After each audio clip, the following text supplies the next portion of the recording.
We'll call the Tuesday, January 10th, 2023 meeting to order. All rise for the Pledge of Allegiance. Ready? Begin. I pledge allegiance to the flag of the United States of America and to the republic for which it stands, one nation, under God, indivisible, with liberty and justice for all. Changes to the agenda? None, Chairman.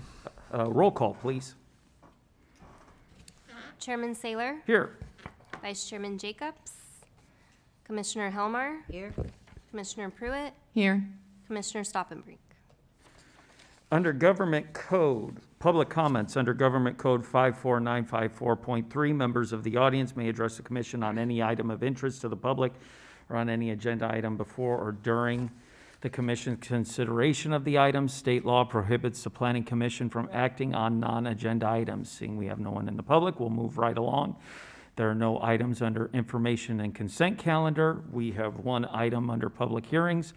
Planning Commission consideration of a zoning text amendment and further adopting resolution number 023P-001, recommending to the City Council approval of an ordinance establishing regulations for the permitting of mobile food trucks in the city of Coalinga.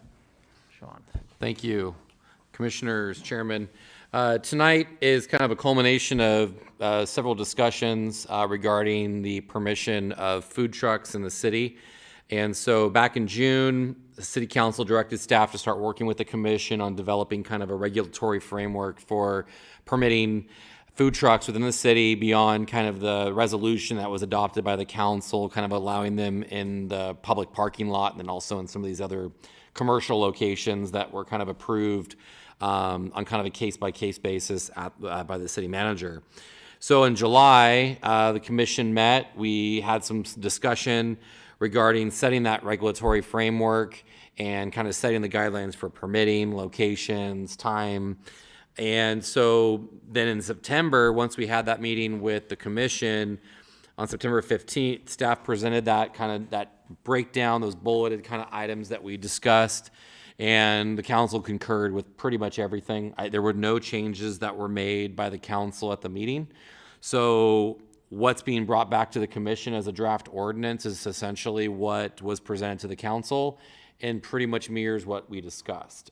So I can briefly go through just some of the highlights on the ordinance itself, and then we can kind of go through. So essentially what the ordinance does is it kind of breaks out mobile food trucks outside of that mobile food vendor, where we remember mobile food vendors were kind of mobile vendors were folks that were really subject to that stopping and standing ordinance that really said, okay, and it's really geared towards being on the streets, right?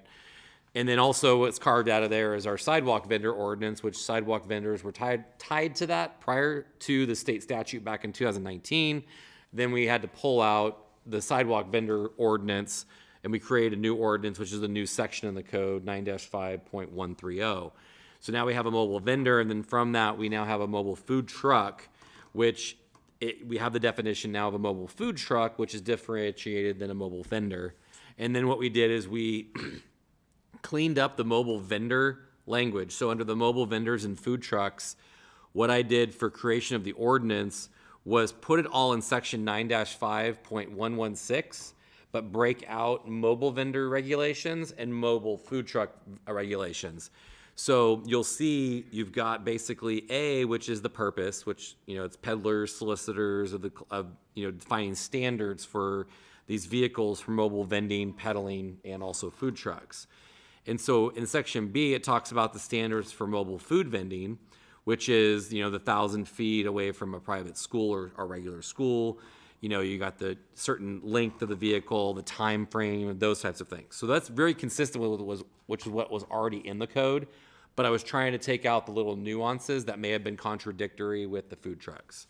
And then section C is kind of our new section, which is going to be directly related to food trucks. So number one was the required permits. So we have food vendors, they'll apply for basically a temporary use permit, an administrative permit, where what we're looking at is basically just this criteria, kind of like a home occupation permit, where you submit a home occupation application, you sign an initial you agree that you're meeting all these sections, which is like A through whatever.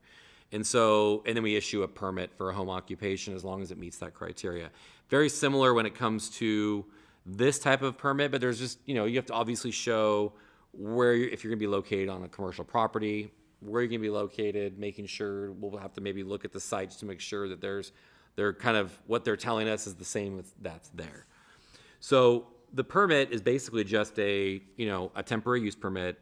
The locations and zones permitted, as we talked before, is basically they're permitted in industrial and commercial zones, with exception residential zones, which we set in exceptions, and we'll talk about that in a minute, that food trucks may be permitted on vacant lots, at existing businesses, and in parking lots. And then ADA accessibility shall be required to be provided if it's on a vacant lot, so some type of ADA accessibility.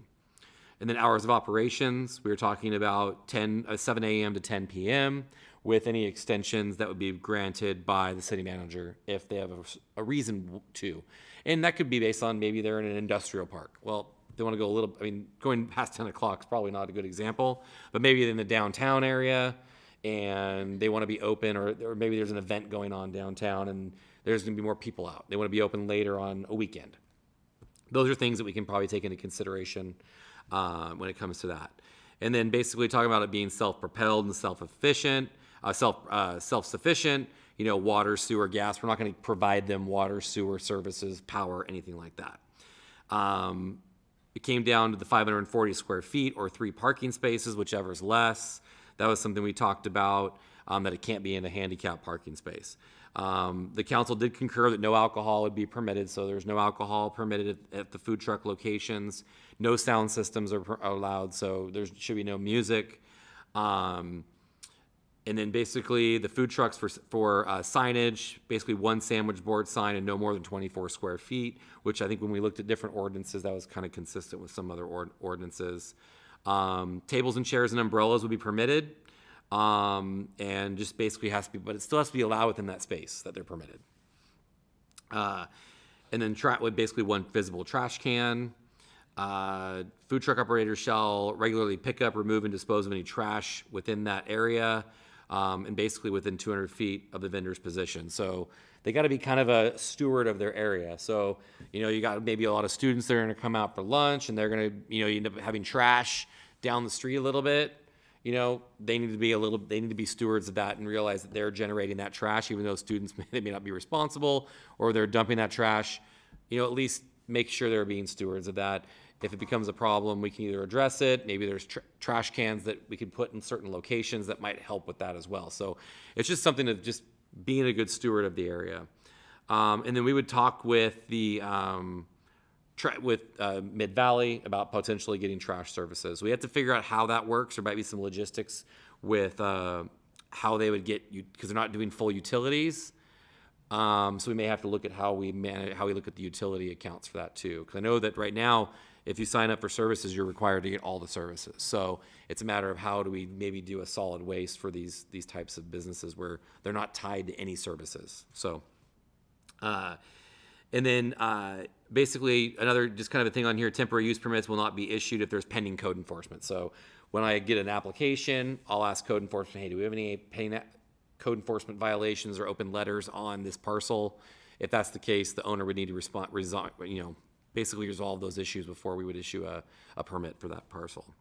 And then the exceptions, I kind of, based on the discussion we had regarding some exceptions, one was private events. Basically, food truck temporary use permits is not required, although a business license is required. So for food trucks operating a 1-day private event or a party located either on the site of the event or in a public right-of-way with no retail sale to the general public and no admission charge to the event. So like if you're a resident and you want to have basically if you want to have have a temporary event, then that would allow you to have that, food truck in front of your house if you wanted to for that overnight. It also includes, so this also includes vendors in residential zones so long as they're legally parked on the street in front of the residents being served and limited to 1 day. So it's one of those things where if it becomes a problem, we start getting calls from residents, oh, there's a food truck parked in front of someone's house every day. Why? I don't know, but we would address it. But it allows us, makes this a lot easier to be able to do that without a resident having to come in for a temporary use permit. They can basically it allows them to have somebody in front of their house for a party or whatever. And then for fundraisers, this would be for special fundraisers at the school, the college, park, or any public property, may be permitted without a temporary use permit. This includes fundraisers by local organizations and nonprofits, so long as they do not last more than 1 day, and the food truck vendor has obtained a business license. So if it's one that everyone knows, like the Cupcake Route or something like that, they would probably, I imagine they have a business license. I would have to verify, but if they have a business license, they would be able to attend these, fundraisers and not really they wouldn't have to obtain a permit to do that. So with that, that's kind of the breakdown. So we tried to simplify it, make it easy. And so I think that based on where we're at, it's pretty much going to allow these to, peripherally in town, but, we'll see how it goes. But other than that, that's the ordinance. If you have any questions, any tweaks before we take this to council? This is a public hearing, so the public hearing is open. Commissioner Helmer, do you have?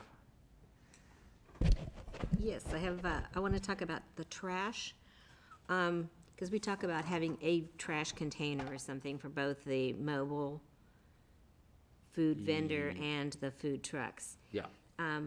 But residents are required to separate our waste into, as, if I'm doing this correctly, we've got to have our Or the landfill organics. our landfill stuff, our organics, and our recyclables. Why don't we require these people to do at least 2, if not 3? What we can do is we might be able to put some language. We could update the language. I don't think it'll be a big substantive change to the ordinance. Is that, let's see, where is that one regarding? It's What number is it? B7 and C1112. Okay.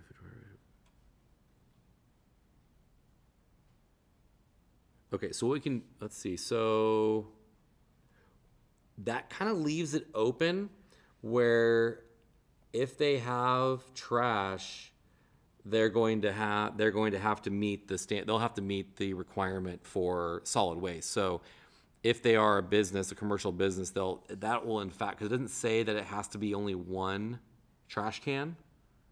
Well, it says one visible trash receptacle, okay. Invisible, yeah. So they wouldn't be so the patrons wouldn't be responsible for the organic waste.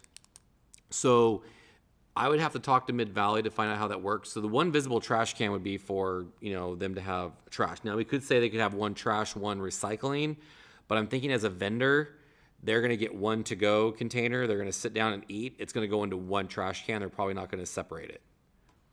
So I'm not sure how we would want to do It that. drives me crazy. You go out there and people are throwing plastic bottles I and know. cans.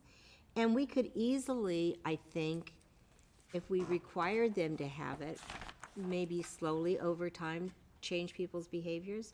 I mean, it drives me crazy to go to fundraisers and they don't even bother to sort this stuff out. So I think what we But- could do is we could at least require a recycling and a trash visible, but then the organics is going to be up to the operator. So that's going to be, and we can make sure they have an organics waste on site, but it's not really the customers aren't the ones that are required for that organics. I think the organics has to do with the actual business themselves and their food waste. So I don't think that the law pertains to, and I may be wrong, but the law pertains to if you're a customer, you have to separate your organics when you're scraping your plate off and then putting the trash in one. And what the law requires and what we can maybe encourage people to do could be 2 entirely different things.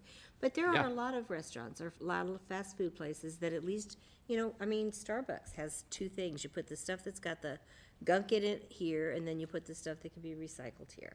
And it's not an exact science, but I think if we, make it clear that we recognize that we should be doing a better job as a Well, community. We could make it a 3-part trash can with organics, recycling, and trash, if that's the case. I have Yeah. seen that. Yeah. Which I agree with Commissioner Helmar. If we're only encouraging one visible receptacle, we are encouraging them to put everything in landfill. If we are requiring 2 or 3, then we're providing the opportunity for them to do better. Excellent way to Yeah, put it. we can definitely, I can change the language in there where basically it's a 3-part trash can or at least a trash can for organics, recycling, and trash. Okay. And then, so it's interesting because I have to look and see what the, I know right now they're really pushing on the multifamily right now. So we're dealing with the multifamily and we're having to add an organics 2-yard bend to all the apartment complexes where there's challenges with that.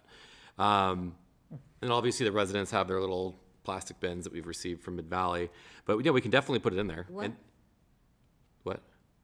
Residents have received plastic bins from Mid-Valley? When you come into City Hall, they've been available. Do we still have some? We might. Yeah. What are they? They're like little plastic bins, like this big, like little buckets, and you can put them on your I counter. think you're gonna do a vote in the next minute or so. I can run and get one. We can grab one after the meeting. I have I've been composting, before we. It's did just a little this. thing that I think Oh, okay. Mid-Valley had, but we can show you. They didn't offer me one, Yeah. as far as I know. Oh, okay. Oh, okay. But I think we can definitely put that language in there. And then we can see how that goes, if there's certain bins and stuff like that, You how know, that and works. I don't think it needs to be something, because I kind of discussed these with one of my nephews who ran food trucks, and asked him just how doable that would be, and he said it wouldn't be a problem. And I said, the intention isn't then to go look at everybody's trash and fault the food truck operator, you know, if people throw their hamburger in there, but At least having it available. at least have it available, and at least have that expectation for people. Okay. And you know, we're mandated by this, so it's Yeah. good. And I think even since we, you know, the laws have gone into effect, I think a lot of it's going to go fully in effect next year. But I think it'll put us ahead of the game in terms of really encouraging that now. So I think we can definitely. So we can change 11. So I'll update number 11, basically saying, and we'll just word it to basically requiring them to have the 3, and then the rest, the 12, I think. 12 was it just, was it 11 or, I just put 11, 12, because one said just have something. in Yeah, there. and we can probably think about the way the language is set up with the solid waste hauler, because if there are logistical issues about picking up trash, they may have to haul their own trash. So we may have to just have them haul their own trash off if that's the case, or they need to identify a location where they're going to be able to dump their trash. So I'll talk with Mid-Valley. I'll talk with you know, see the logistics on that. But so what we'll have to do is, if that's the case, it'll either be, you know, because right now if they have a space and they're there and they leave their food truck there, and that's kind of their permanent temporary location, temporary permanent location, right? They would be able to have trash receptacles available, and then they just be part of a pickup, but I'm not sure logistically how that works with utilities. Okay. So if they can do that, if not, they're gonna have to self-haul, they're gonna have to haul somewhere, and we'll have to coordinate that. Okay. And do we want to add something to encourage, basically like for napkins, condiments, plastic utensils and straws, please ask?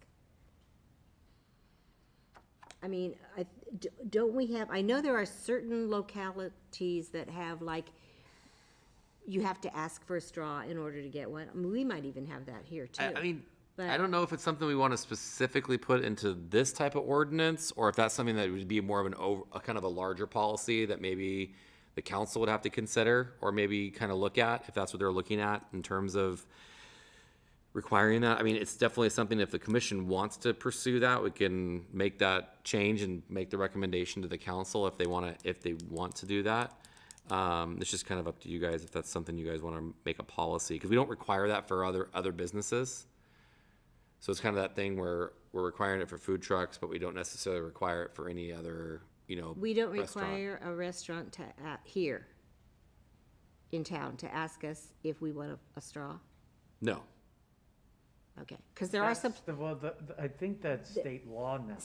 because there are places Well, if that it's are state law, then they're required. just supposed to Yeah, do so it then anyway. they're So supposed it's to not do it, really so we something don't the have city to- has to put in. We don't have to, okay. Yeah. They have to abide Yeah, by typically if the it's state law, we don't, I mean, if you put it on your books, then you're planning on trying to enforce it. Okay, So, if it's state law, then I would just say, you know, you're just gonna default to state law and hopefully they follow state law. okay. I was just thinking of additional ways so that, you know, it doesn't look like a dog's dinner once everybody's been there and they've gotten, you know, more napkins than they need, and they get forks and spoons that they don't end up using, and they get dropped. Well, and that's where it's gonna come down to an enforcement issue too, is that we try to encourage these sites and expect these sites to be clean. If they're not, Yeah.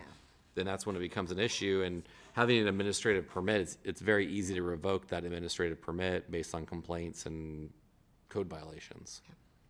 Okay, that's all I have. Perfect. Commissioner Pruitt? Okay, so I looked for my notes for clarification on this and I had a hard time finding them. So I'm just gonna bring it up. On section B2, where it says no mobile vendors shall stop, stand, park within 1,000 feet of a public or private school. And this is related to the mobile vendors. And I am thinking about the people who sell things over by the fountain, by the high school. Are they falling under the street vendor, even though they're usually on their bicycle? They're probably falling under the sidewalk vendors. Okay, 'Cause so they're sitting on the public right away. because they're on a bicycle, which is technically supposed to be registered, right? So I'm looking at the definition of mobile vendor. And because it says, or any other registered vehicle or vessel, would people interpret that to be also? Well, it depends on where they're at. If they're on the sidewalk, they're defined as a sidewalk vendor. Even if they're on a bicycle. Yeah, even if they're Yeah. on a bicycle, because it has to Okay. be self-propelled. The street sidewalk vendors, they can't have any motorized Yeah. equipment. Okay, So the difference on the mobile vendors compared to sidewalk vendors is the sidewalk vendors, if they're on the sidewalk, then they're defined as a sidewalk vendor. okay, If they're in the street, then we're just getting technical and, eventually, Yeah. it just comes down to they're in the street and they don't have a registered bike and we're concerned about their proximity to a school, then someone's got to call the police. yeah. But if it's a vendor on a bicycle, on a sidewalk, at the fountain, by the high school, they will. I would have to who's- look at the sidewalk vendor requirements. I Yeah. don't know what the distance requirements are for sidewalk vendors. I don't know if they have a lot of restrictions. Yeah, because I know that was one of our topics that we went into quite a bit. Yeah, and that was on the sidewalk vendors. Okay. I'm not sure what restrictions were put on sidewalk vendors, but as I can Okay. multitask and kind of look and see what that might be. But they would fall under sidewalk vendors. Okay, all right, that was the clarification I was looking for. Thank No you. problem. Okay, I don't have anything. I thank you for putting this together. Did a good job with taking all of our notes and comments, making it coherent. And it seems much more simplified. It Yes. was really understandable. I don't know what we worked out the last time, but this was, yeah, you did a good job. Yes, you did do a good job. I just had that one question about the bicycles. We'll go ahead and close the public hearing. If there's no need for any further discussion, the chair will entertain a motion. I motion to approve? Commissioner Helmer made the motion to approve. Does the motion have a second? I'll second. Commissioner Pruitt made the second. Roll call, please. Commissioner Helmer, Aye. Commissioner Pruitt, Aye. Chairman Saylor. Aye. Motion carries. Moving right along, department reports. I have none, Chairman. Okay, commissioner announcements? Chairman announcements, just want to say congratulations to Commissioner Pruitt on your reappointment. I think the council made a good decision on that, so we're happy that you're here for another 4 years. So, and Happy New Year, everybody. I hope that it's a safe year for us all. Meeting adjourned.